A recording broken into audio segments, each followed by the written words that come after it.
Last Saturday na natuloy kami sa Tubingan Resort. This is our second time here, by the way, and yung Facebook page nila. So napansin ko, nagtaas na pala yung entrance fee nila. Kasi alam ko talaga hindi to 300 dati. Kaya pagdating to sa entrance, nung sinabi sa akin na 900, tatlo kami. Muntik na ako umato. Sa akin, kinalculate ko. So 300 na siya per head. Ayoko lang ma-hurt yung feelings na ate, kaya tumuloy kami. So ito yung pinaka-favorite ko na part ng resort kasi malawak siya.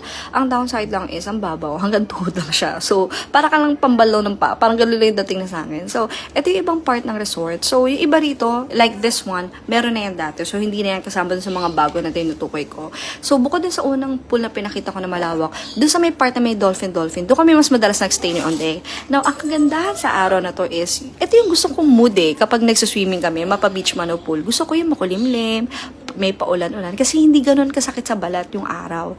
Tapos, yun nga, ang kagandahan pa, nung bandang hapon, actually kahit nung tanghali, medyo umuulan-ulan na siya. Kaya na-enjoy ko talaga tong araw na to kasi hindi masakit sa balat.